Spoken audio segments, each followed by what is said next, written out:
तेरी जैसी मोटी चमड़ी वाला देखा नहीं मैंने। इंसान नहीं है तू, मोटी चमड़ी वाला गैंडा है, गैंडा।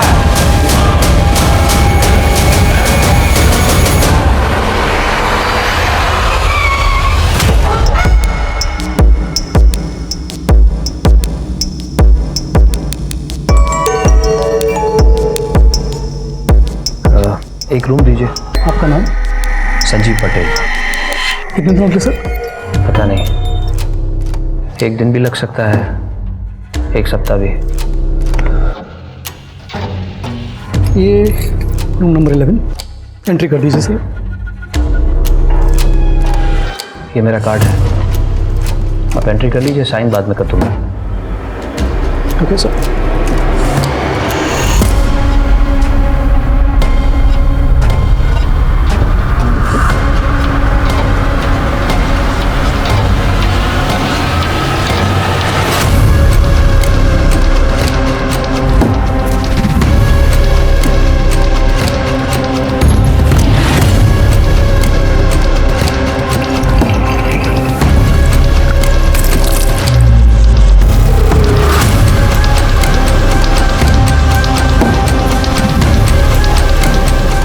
मुझसे कहाँ गलती हो गई? क्या सच में मैं गलत हूँ? सच में मुझसे गलती हुई है?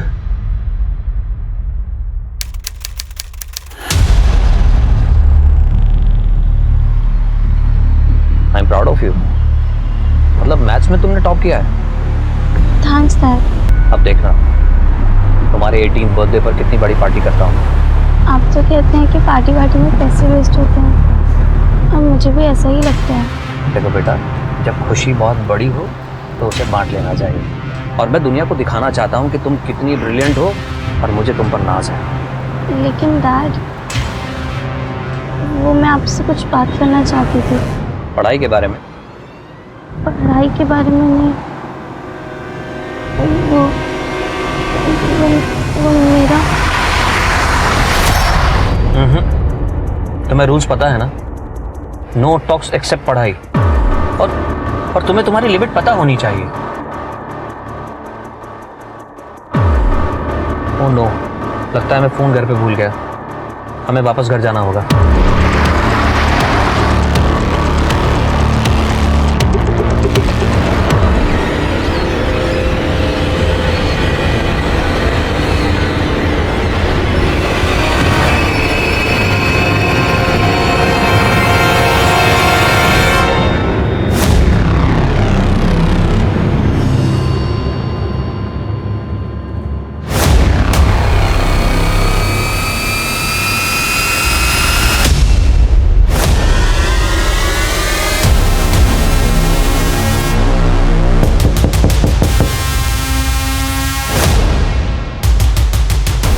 कौन है?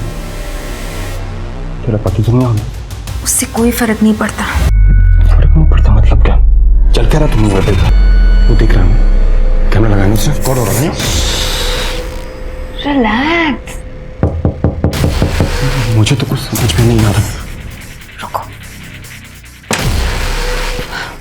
क्या हुआ? आज फिर कुछ भूल गए? हाँ, वो मोबाइल भूल गया।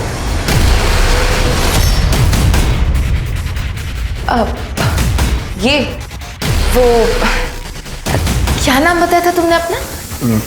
रंजीत। रंजीत।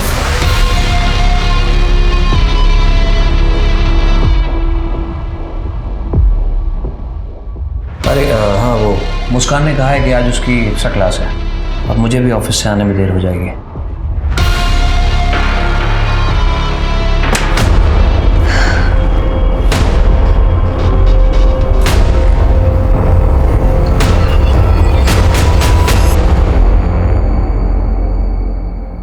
कमाल है, होटल का एक गेस्ट गायब हो जाता बिना पेमेंट किए और तुमको मालूम ही नहीं पड़ता। कब देखा था उसका आखिरी बार तुमने? सर वो 7 दिन पहले ब्रेकफास्ट पे देखा था। वो अंदर बंद ही रहता था तो ज़्यादा ध्यान नहीं दिया। सामान अमान है उसका, सब लेके गया वो?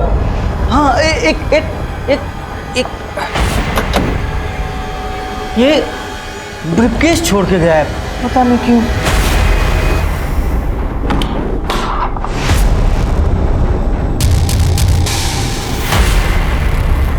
संजीव पटेल मुंबई से हैं?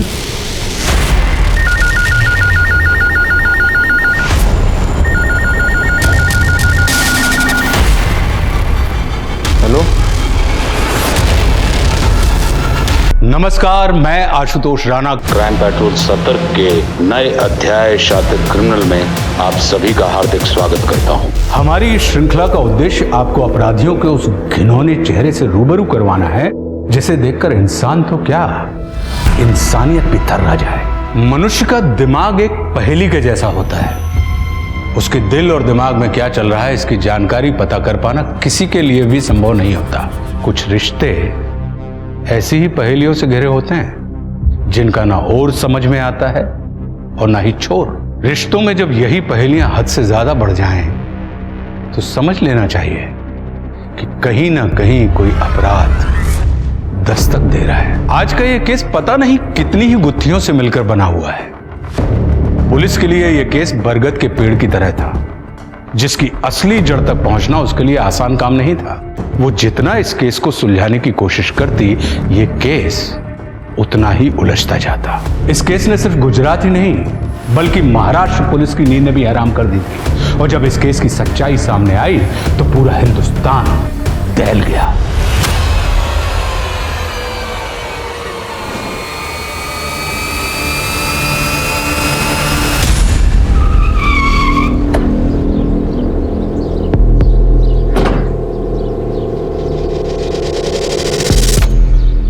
एक्सक्यूज मी, ये संजीव पटेल का घर है? हाँ, उन्हीं का घर।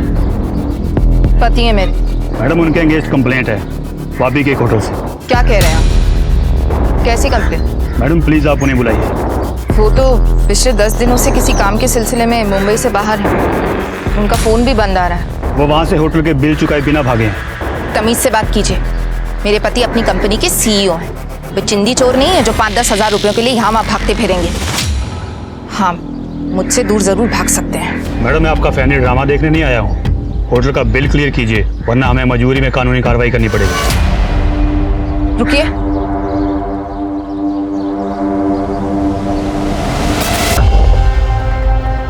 मॉम, डैड, मैं जा रही हूँ।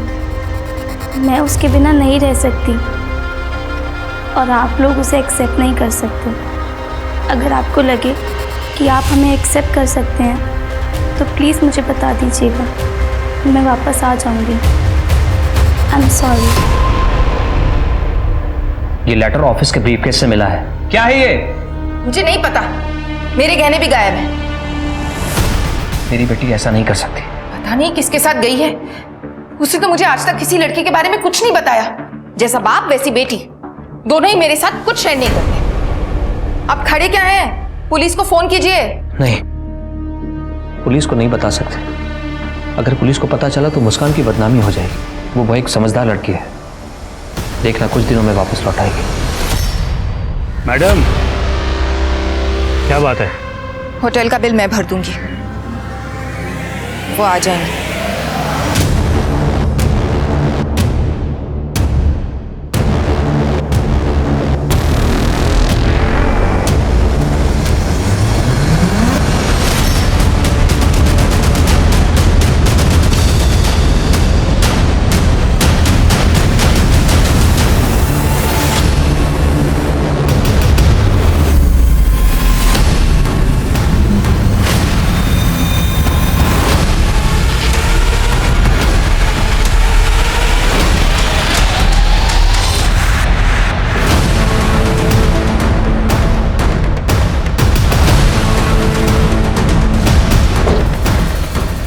सर, किसी आदमी का कटा हुआ पैर है।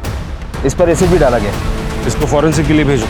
कटा हुआ पैर मिला है तो और भी पार्ट्स होंगे। और बाकी सारे पुलिस स्टेशंस को अलर्ट कर दो।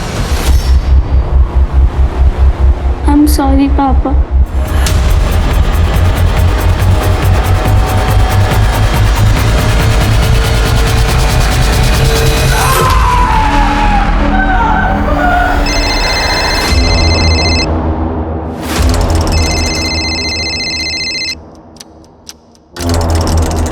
हाँ माइकल बोलो। हेलो मैडम, प्लीज़ आप जल्दी पुलिस को फ़ोन कीजिए। क्यों, क्या हुआ?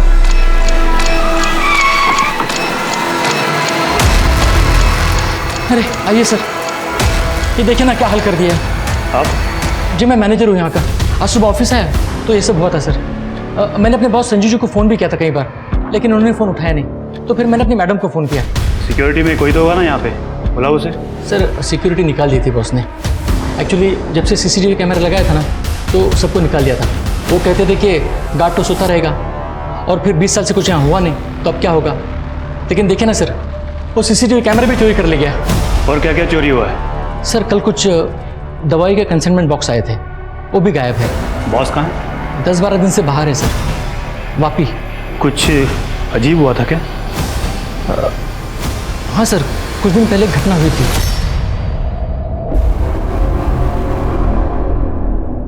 जो पिछला ऑर्डर गया था उसकी सारी एंट्री कर ली थी। अब ये पैकिंग है, कभी भी कंपनी में माल भेजो ढंग से पैक करो। लो जी सर चाय।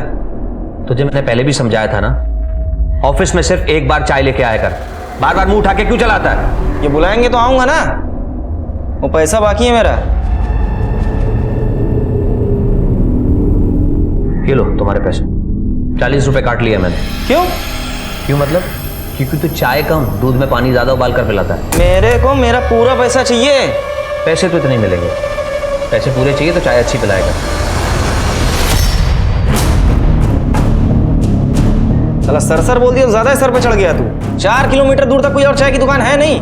अगली बार चाय चाहिए तो पहले पूरा पैसा दे।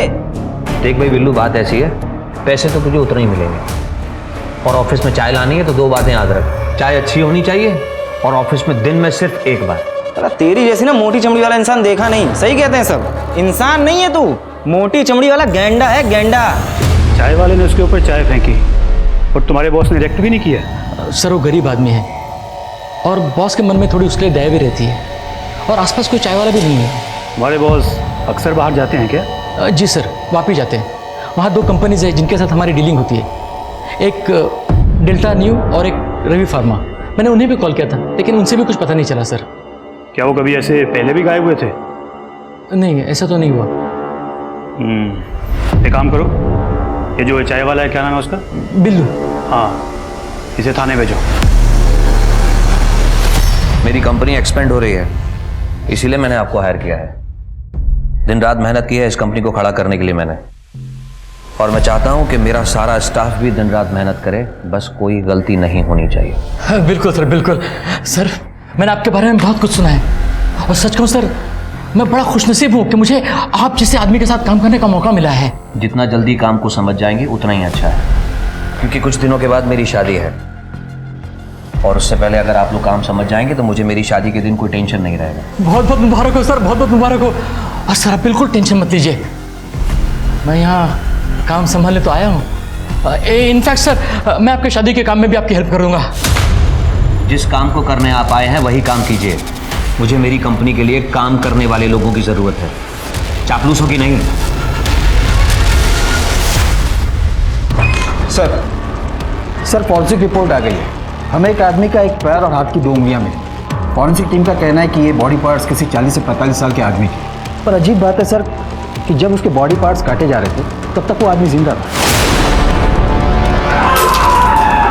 अगर ये मर्डर है तो बहुत ब्रूटल मर्डर है। आपकी जैसी जगह में ऐसा ब्रूटल मर्डर? कोई मिसिंग कंप्लेन? नहीं सर, लेकिन सर एक 40 से 45 साल का आदमी संजीव पटेल, उसके खिलाफ कंप्लेन जरूर आई। एक होटल में बिल पेंडिंग करने के बाद से वो गायब हो गया था। सर मैंने वो कंप्लेन मुंबई पुलिस को ट्रांसफर कर दी है। हो सकता है कि वो बॉडी पार्ट्स संजीव पटेल के ही हो।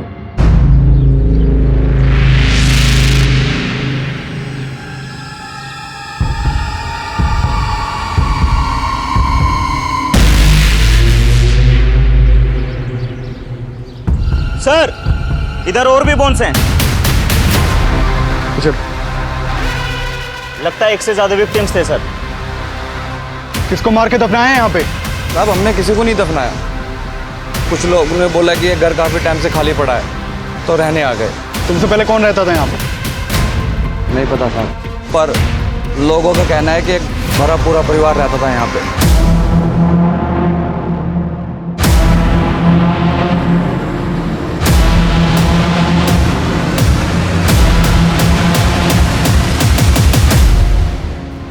और खोदो, देखो कितने लोग दफन है यहाँ पे।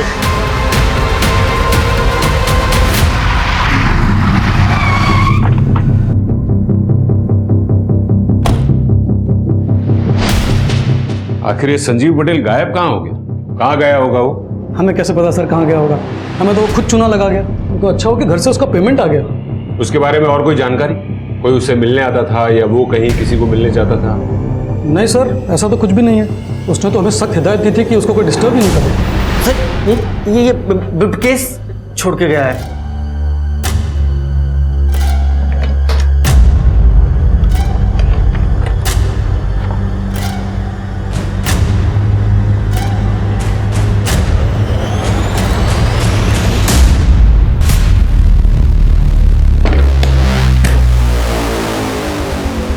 हमें मुंबई पुलिस के साथ कांटेक्ट करना होगा। देखते हैं ये संजीव उसके घर वहां पहुंचा भी है या नहीं, और उसकी फोटो सारे पुलिस स्टेशन में सर्कुलेट करवाओ। जी सर।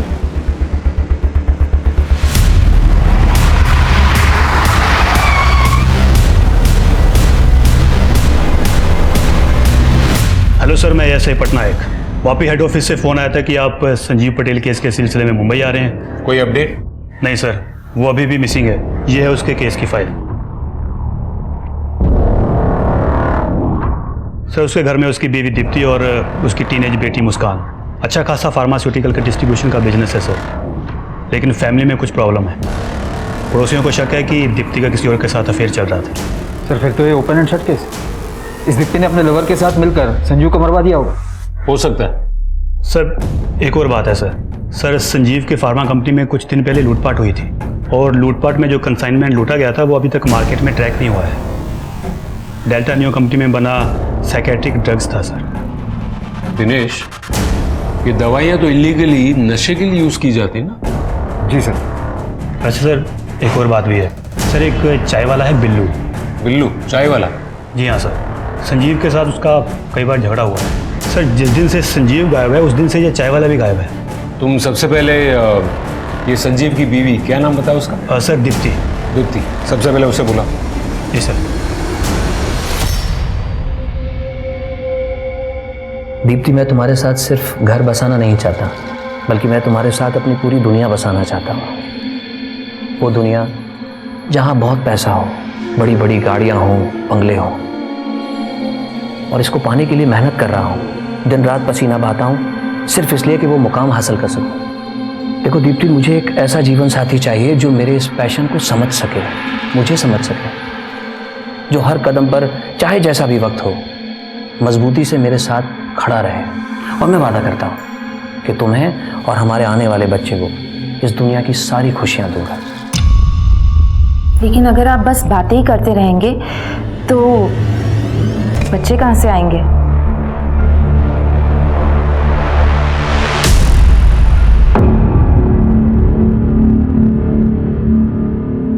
ये सब आप मुझे क्यों बता रहे हैं? आपको लगता है ये संजीव के बॉडी पार्ट्स?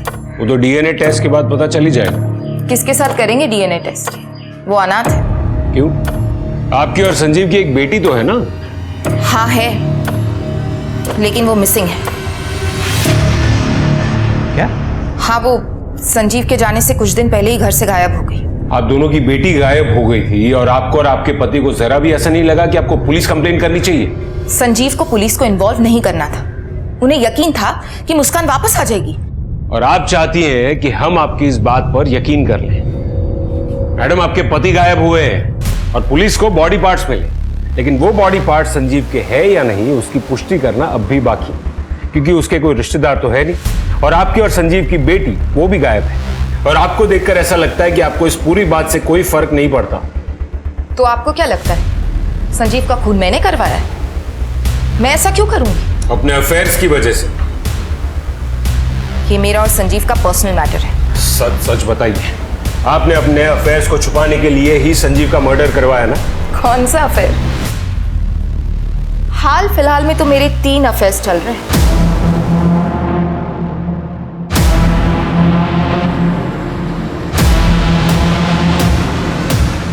मैं कोई भी काम संजीव से छुपा कर नहीं करती, और संजीव को इस बात से कोई एतराज नहीं। ये कैसी शादी है मिसेस दीप्ति पटेल, जहां पत्नी गैर मर्दों के साथ अफेयर्स करे और पति को कोई एतराज ना हो? मैंने आपसे कहा ना, ये हमारा पर्सनल मैटर है।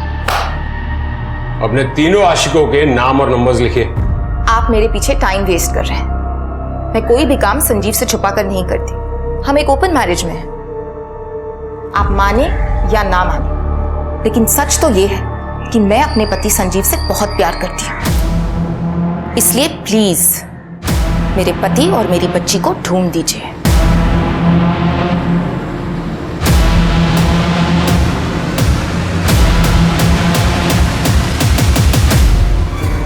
आपको क्या लगता है सर? मैंने किसी भी औरत को इतना ब्लंट नहीं देखा है। सर मुझे तो लगता है कि इसने अपने पति के साथ साथ अपनी बेटी को भी मार दिया है ताकि डीएनए कंफर्म ना हो। या ये भी हो सकता है कि इसकी बेटी को पता चल गया हो कि इसने अपने पति को मरवाया है। फिलहाल तो हमें उसे ढूंढना होगा। ये मुस्कान के बारे में सब पता करो। पता करो कि वो सच में भागी थी या नहीं, और अगर भागी थी तो किसके साथ भागी। और ये संजीव, उसकी पूरी कुंडली निकालो। पता करो कि वो सच में अनाथ है या नहीं। उसका कोई रिलेटिव मिलेगा तो ही हम डीएनए कंफर्म कर पाएंगे। और वहाँ वापी में जो फार्मा कंपनीज में उसका अक्सर आना जाना था, वहाँ भी पता करो। वहाँ पर किसी मिसिंग आदमी की कंप्लेन आती है तो मुझे तुरंत इन्फॉर्म करो। और ये दीप्ति के आशिकों को उठाओ। हाँ डॉक्टर साहब बताइए। जो स्केलेटन आप लोगों ने कलेक्ट किया था वो 3 लोगों का है। मतलब आपका भी यही मानना है कि वो स्केलेटन 3 लोगों के हैं? इंटरेस्टिंग बात यह है कि उनमें से 3 में से एक औरत थी। औरत?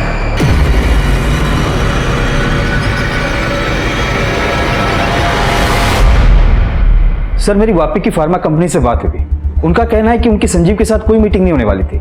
और सर डेल्टा न्यू फार्मा का कहना है कि उन्होंने कुछ दिन पहले संजीव के साथ काम करने से भी मना कर दिया था। डिटेल निकालो उसकी। जी सर। सर संजीव की पत्नी दीप्ति ने सही कहा था। मुस्कान सच में किसी लड़के के साथ भागी है। उसके स्कूल से पता किया है। जिस दिन से मुस्कान गायब है उसी दिन से उस स्कूल का एक लड़का भी गायब है। कौन है ये लड़का?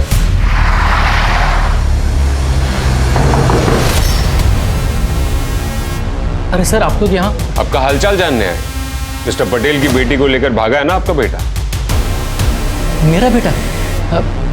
रायन बेटा बाहर आओ। Yes papa.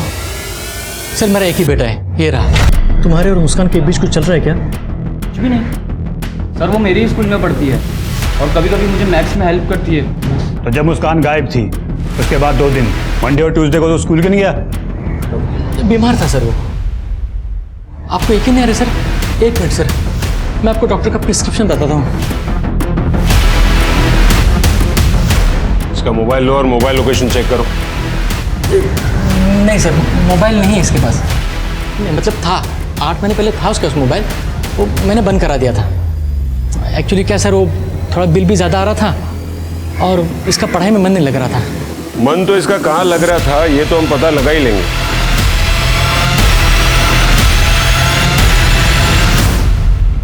अगर ये रायन मुस्कान का बॉयफ्रेंड नहीं है तो फिर मुस्कान को कौन भगा के लेके गया होगा?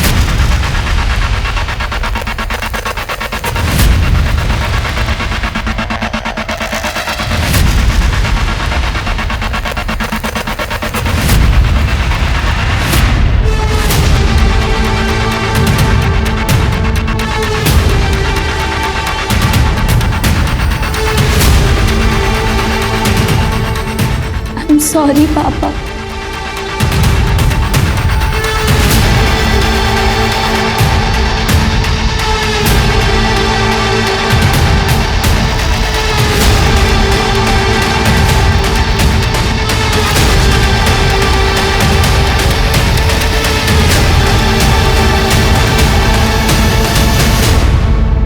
कैसी है माई? काका आप तो कई सालों से इस इलाके में रह रहे हो, आप बता सकते हैं इस घर में कौन रहता था पहले? बहुत बड़े लोग थे, घर में नौकर चाकर भी थे। सेठ जी की बीवी गुजर गई थी, उनके 2 बच्चे थे, एक बेटी और एक बेटा। बच्चों के दूर के रिश्ते में एक भाई भी था। यहीं सब साथ में ही रहते थे। बहुत दमा चौकड़ी मचा रहा हो ना तुम तीनों, इसीलिए बड़े शहर जा रहे हैं ताकि तुम लोग तीनों की ये शैतानी बंद हो जाए और तुम लोग बड़े स्कूल कॉलेज में जाकर अच्छे से मन लगाकर पढ़ सको, समझे? मुझे नहीं जाना कहीं, मुझे यहीं पे अच्छा लगता है। तेरी झाड़ी बुद्धि में कोई बात जाएगी नहीं। तू कुएं के एक मेंढे की तरह ही रहना चाहता ना, लाइफ में कुछ करना नहीं है तुझे। फिर जाने किसकी नजर लग गई।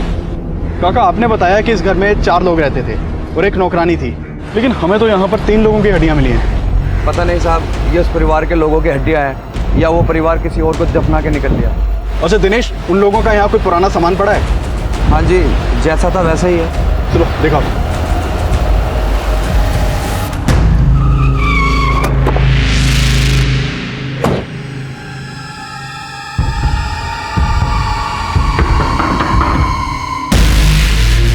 रंजीत जी, मुझे तुमसे कुछ बात करनी है। आइए ना अंदर आइए। सर वो हमारी पत्नी है। मुझे लगता है हमें अकेले में बात करनी चाहिए। आइए।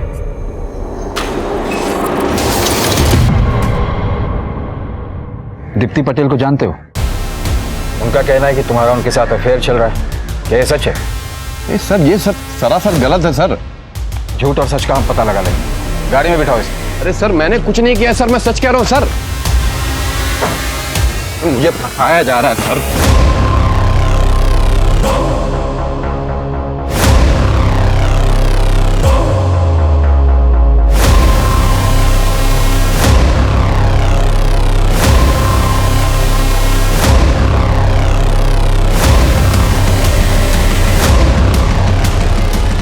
सर मुस्कान पटेल का पता चल गया है, यही मुंबई के होटल में है, मैं वहीं जा रहा हूँ। I'm sorry, पापा।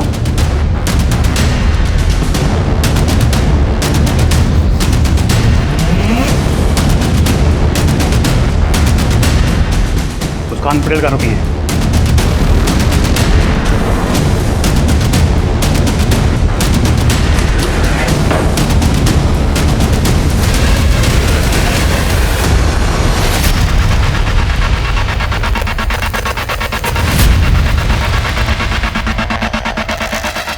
तुमने कहा था वो इस रूम में रुकी है। सर यही तो थी। वो के लिए आई थी या किसी के साथ? एक लड़का था उसके साथ। दिखने में कैसा था? अरे सर मेरा कोई अफेयर नहीं था उसके साथ। हम तो बस सोते थे उसके साथ। उससे पहली बार कहाँ मिले थे? Cafe shop. पूरे परिवार के साथ आई थी सर। लगता है सूरज आज पश्चिम से निकला है, तभी तो तुम्हारे डैड अपना काम छोड़कर हमें घुमाने लाए। डैड, अब ये वाली कॉफ़ी ट्राई कीजिए, बहुत अच्छी है। रियली?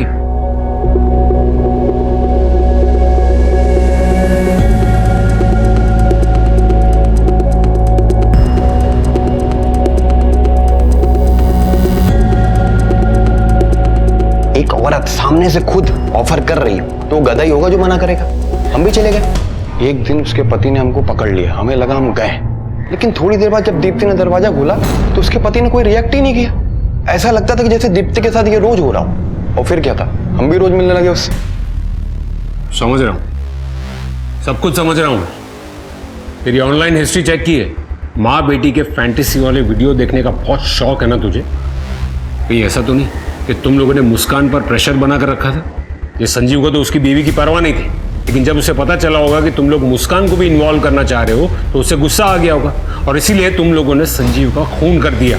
सर आप मेरा विश्वास करें, मैं उसकी बेटी को जानता तक नहीं हूं सर। पिछले 2 हफ्ते में तू कहाँ कहाँ था लिख और याद करके लिखना। हमें कुछ और पता चला ना तो तेरी ये अय्याशी है ना, उसी वक्त तेरे सर से उतार देंगे।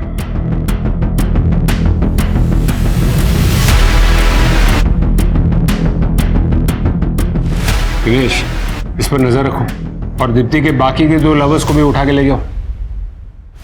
ये संजीव के रिलेटिव के बारे में कुछ पता चला? नहीं सर, अभी तक तो नहीं।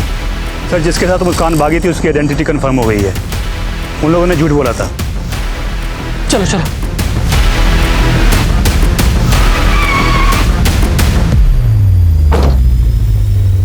कहीं जा रहे हैं क्या?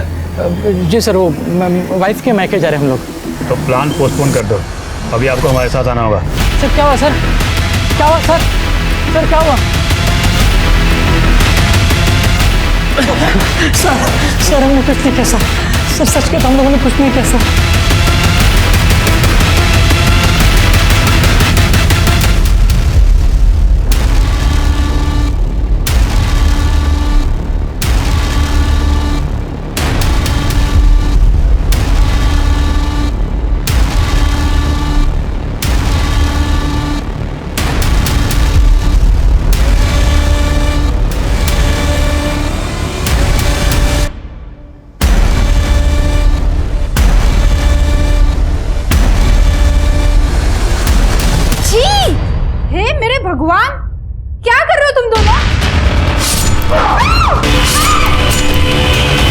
राया ने मुस्कान को लेके भागा था, लेकिन सर बाद में डर गया था तो वापस चला आया।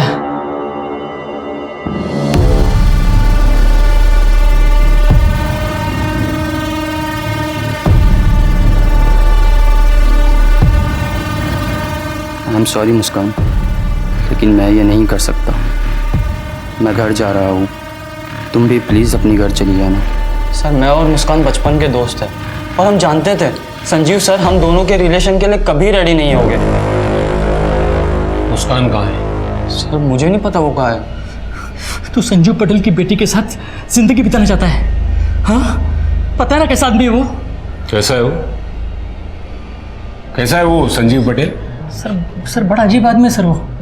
सर मैं उसके साथ 20 साल से काम कर रहा हूँ, लेकिन आज तक कभी समझ में नहीं आया कि उसके दिमाग में क्या चलता है। उसके दिमाग में क्या चलता है या फिर तुम्हारे दिमाग में कुछ और चल रहा था? कहीं तुम्हारा भी तो अफेयर उसकी बीवी दीप्ति के साथ नहीं था ना? दीप्ति मैडम के साथ मेरा कोई अफेयर नहीं था सर। देखिए सर, मुझे उनके पर्सनल लाइफ से कोई मतलब नहीं था। डेल्टा न्यू की इरेगुलरिटीज के बारे में तुम्हें कुछ नहीं पता? कंपनी ने पूरी डिटेल्स दी हमें। उनकी असली दवाइयों को तुम लोग नशा करने वाले लोगों को ड्रग्स के तौर पर बेचते थे और उनकी कंपनी के नाम से नकली दवाइयां मार्केट में सप्लाई करते थे। नहीं सर, मुझे कुछ नहीं पता इस बारे में। झूठ! 20 सालों से तुम वहां काम कर रहे हो। तुम ही ने कहा ना अभी, वो लोगों की रगों में जहर घोलने का काम कर रहे हैं और तुम कह रहे हो कि तुम्हें कुछ नहीं पता। सर सच में नहीं पता। सर क्या है ना, संजू सर अपने सारे पुराने क्लाइंट्स को खुद ही हैंडल करते थे और उन सारे पेपर्स भी उन्हीं के पास होते थे। सर मुझे इस बारे में कुछ भी नहीं पता। तुम्हें नहीं पता तो और किसे पता होगा? शायद से बिल्लू को पता होगा। वो चाय वाला? जी सर। तुम्हें ऐसा क्यों लगता है? ठीक है सर, आपने बताया ना कि दीप्ति मैडम के साथ उसका कैसा रिलेशन था। सर सच कहूँ तो संजू सर का और बिल्लू का भी रिलेशन मुझे बहुत मिस्टीरियस लगता था। सर मुझे समझ में नहीं आता था कि संजू सर उस चाय वालों को इतना बर्दाश्त क्यों करते थे। वो आखिरी बार वापी की होटल में देखा गया था और उसने आखिरी कॉल भी तुम्हें ही की थी। तुम्हारे लिए तो आसान होगा ना, मुंबई से 3 घंटे में वापी, खून करके वापस। नहीं सर, आप कैसे बातें कर रहे हैं? मैं तो ऑफिस में था, आप चेक कर सकते हैं। सब कुछ चेक करेंगे, लेकिन तब तक तुम दोनों यहीं पर रहोगे।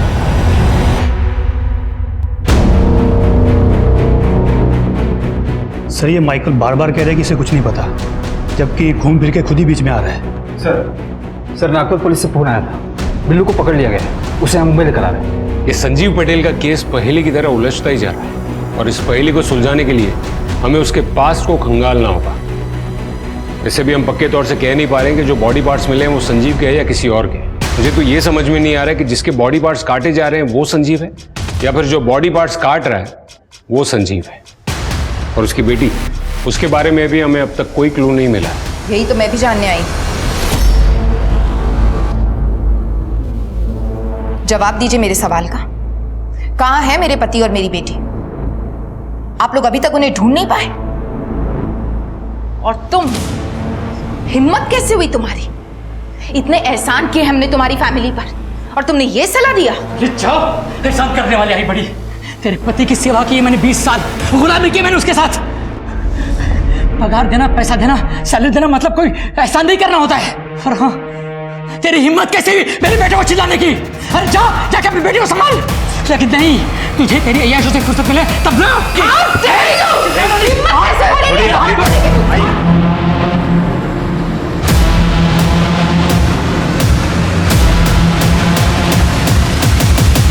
जिंदगी से यदि छल, छद्म, झूठ, फरेब या राजों को हटा दिया जाए तो शायद जीना बहुत आसान हो जाएगा। सीने में दबे हुए राज ही अक्सर हमें गलत रास्ते की तरफ ले जाते हैं। मेरी सलाह तो यही होगी कि हम ऐसा कोई भी काम ना करें जिसे दुनिया के सामने लाते हुए हमें शर्मिंदगी महसूस हो या डर लगे, क्योंकि ऐसे ही ना जाने कितने राजों से संजीव पटेल की जिंदगी घिरी हुई थी। वो कहां था, किस हाल में था? क्या वो लाश के टुकड़े जो पुलिस को मिले थे वो संजीव पटेल के ही थे या मामला कुछ और ही था? और पंतनगर में जो 3 कंकाल मिले थे वो कंकाल किसके थे? उनकी मौत का कारण क्या था? वो कौन था जिसने 3 लोगों की निर्मम हत्या करके उन्हें दफन कर दिया? क्या इनमें से किसी को भी कभी न्याय मिल पाया? क्या पुलिस को कोई भी सबूत मिला जिससे इस केस की गुत्थी सुलझ सके? बताया ना सर इनको मैंने। अरे बोलो ना साहब, क्या बोल नहीं रहे आप, पूरा तो बताया ना। बताएगा। तलब लगी थी बहुत ज़्यादा सर। वो संजीव बेचता है माल, पता था मुझको, मैं ही मदद करता था उसकी काम में। मेरे तलब लगी थी, मैंने उसके गोडाउन से चोरी कर लिया साहब। तलब बहुत ज़्यादा लग रही साहब। इंजेक्शन। तो तू संजीव को ड्रग्स बेचने में मदद करता था, कब से शुरू हुआ ये सब? माई से पूछिए ना, माई ने मुझको संजीव भाई से मिलवाया था। माई को सब कुछ पता है। ये माई कौन है? कैसी है माई? क्या बना रही है खाने में? आप संजीव पटेल को कैसे जानती थी? संजीव पटेल को तो मैं बचपन से जानती थी। वो वापी में वो अनाथ आश्रम था ना, वहाँ मैं देख रेख करती थी। वो वही था। संजीव पटेल, रघु, बिल्लू, ये सब एक साथ थे वहाँ। ये बिल्लू भी उसी अनाथ आश्रम में था? बिल्लू और कौन? रघु? रघु को आप नहीं जानते, संजीव का दोस्त था वो। उसकी बहन भी वहाँ रहती थी उसके साथ। उसकी बहन भी वहाँ रहती थी उसके साथ। रघु को तो कुछ भी बोलना नहीं आता था। उसकी बहन अच्छी थी। ये तीनों एक साथ रहते थे। ये रघु और उसकी बहन ये कहाँ मिलेंगे? जी पता नहीं। संजीव जब छोटा था ना तो हमें सब बताता था। जब वो बड़ा हो गया तो चुप चुप सा रहने लगा। वो पुलिस ऑफिसर बन गया ना, पुलिस वाली एकड़ आ गई थी उसमें। Police officer? दिनेश, ये अनाथ आश्रम के सारे पुराने रिकॉर्ड्स चेक करो और पता करो कि रघु और उसकी बहन आखिर है कौन। जी सर। रेयान और उसके बाप को मत छोड़ना, उन्होंने ही मेरी बेटी को मारा है। मैडम संभालिए अपने आप को। आई विटनेसेस का कहना है कि मुस्कान ने सुसाइड किया था। तो सुसाइड भी तो उन्हीं की वजह से किया है ना। ये फोटोज की कंडीशन बहुत अच्छी नहीं है। एजिंग सॉफ्टवेयर यूज करके भी हम ये नहीं पता कर पाएंगे कि अब ये दिखते कैसे होंगे। सर हमारे पास अब मुस्कान की बॉडी है, तो कम से कम ये तो पता चल जाएगा कि वो बॉडी पार्ट संजीव के हैं या नहीं।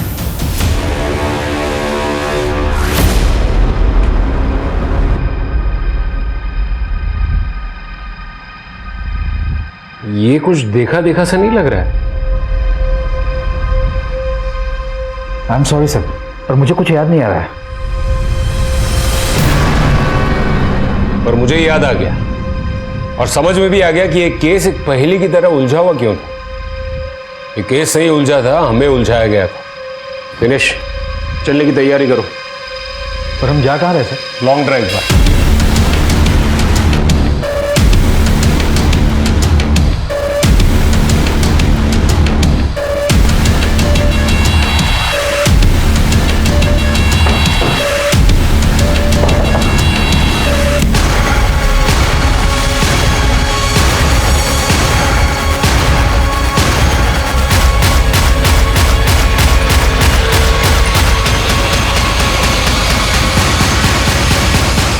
क्यों किया ये सब?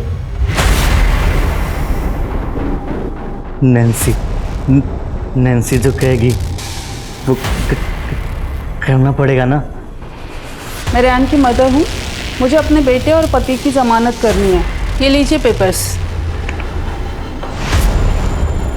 इन्हें लेके आओ, आप यहाँ पे साइन कीजिए।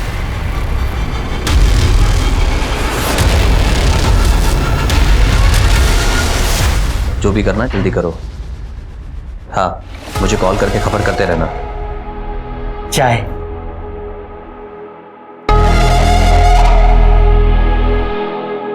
रघु, तुम रघु हो ना?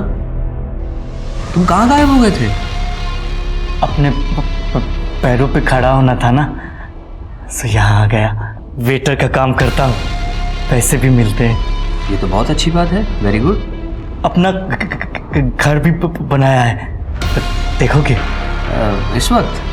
लेकिन तुम तो ड्यूटी पे हो। छुट्टी ले लेंगे, चलो ना। अपने हाथों से खाना पकाऊंगा, प्यार से खिलाऊंगा। ठीक है, तो फिर ये चाय नहीं पीते हैं, तुम्हारे हाथ का खाना खाते हैं। चलो।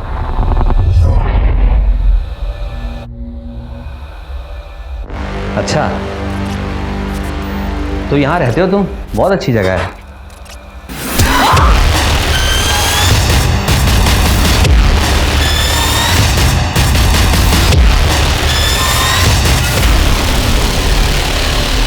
मतलब नैन्सी के कहने पर तूने संजीव का खून कर दिया? सिर्फ संजीव को ही नहीं, बहुतों को मौत के घाट उतारा है मैंने। ये श्यामा क्या कह रही है?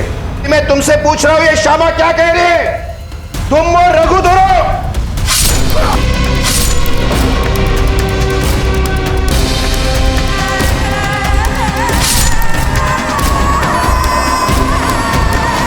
इन्हें हम ऐसे नहीं छोड़ सकते, जाना पड़ेगा ना मेरे लिए। हम हमेशा साथ रहेंगे। नैन्सी के लिए तो सब करना पड़ेगा। हम हमेशा करूंगा। लगता है नैन्सी से बहुत प्यार करता है तू। उसकी फोटो तो होगी ना तेरे पास, है ना? ये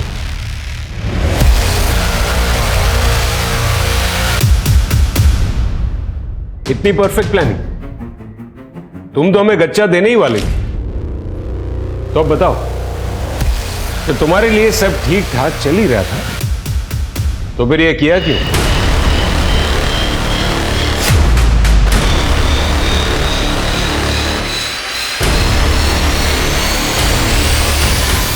बड़ा शर्माता है तू। खेल ही तो खेल रहे हैं और बहुत मजा आता है इस खेल में। चल तो अपनी शर्ट उतार।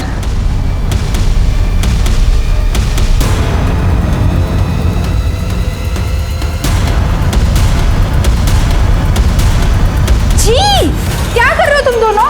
अरे भाई बहन हो तुम, भले दूर के रिश्ते के हो लेकिन हो तो भाई बहन ना एक दूसरे के।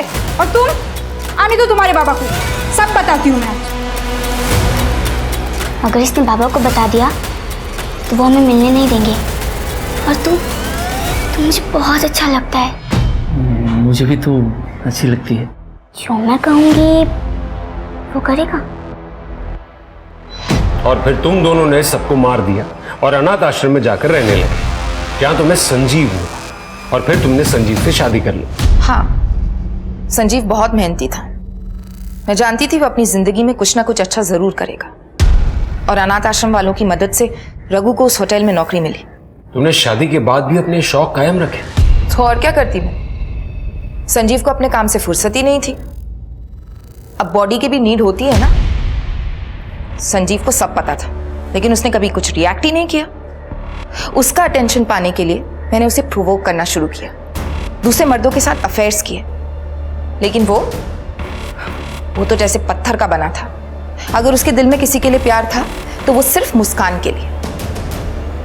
और जब मुस्कान घर से भागी सब बदल गया। ये सब तुम्हारी वजह से हुआ है। तुम ही ने बिगाड़ा उसे। ना ही तुम एक अच्छी बीवी बन सकी और ना ही एक अच्छी मां। मुस्कान तो कुछ दिनों में वापस आ ही जाएगी और उसके बाद धक्के मारकर घर से बाहर निकाल दूंगा, सड़क पर मरने के लिए। मुझे कुछ करना था। मैं जानती थी रघु वापी में, तो मैंने उसे अपने प्लान में शामिल कर लिया। कहाँ थे तुम? फोन क्यों नहीं उठा रहे थे? मुस्कान का कॉल आया था। कॉल आया था? हाँ, वो तुमसे मिलना चाहती है। कहाँ है वो? वापी में, होटल बीच रिजॉर्ट में। वो वहीं तुमसे मिलना चाहती है।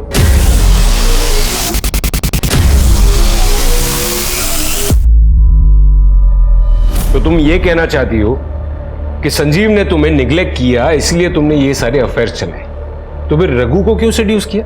और ये नन बनने का क्या नाटक था? संजीव को अनाथ आश्रम में मेरे और रघु के बारे में सब पता चल चुका था। उसने मुझसे कहा कि अगर मैं नन बन जाऊंगी तो शायद ठीक हो जाऊंगी। उसके कहने पर मैं नन तो बन गई, लेकिन बाद में संजीव को मुझसे प्यार हो गया और उसने ही मुझसे शादी कर ली। सही है, इंसान चाहे जितना भी भाग ले अपने आप से नहीं भाग सकता। मुस्कान का क्या हुआ? कुछ नहीं, उसने कॉल किया था मुझे। मुस्कान कहाँ है तू? पता है हम लोग कितने परेशान हो गए थे, स्पेशली तेरे डैड। तुझे पता है तेरी वजह से तेरे डैड की जान चली गई है। हेलो हेलो मुस्कान, हेलो।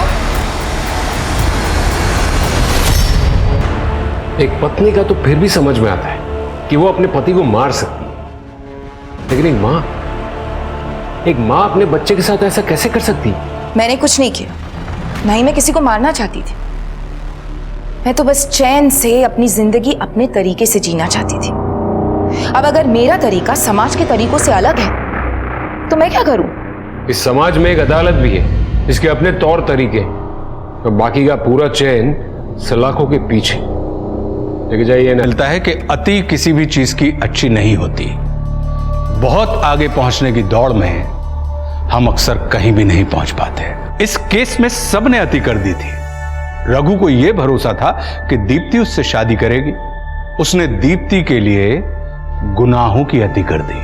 वहीं संजीव के सर पर न सिर्फ पैसे का भूत सवार था, जिसकी वजह से वो गलत रास्ते पर निकल गया था, बल्कि उसने सहनशीलता की भी अति कर दी थी।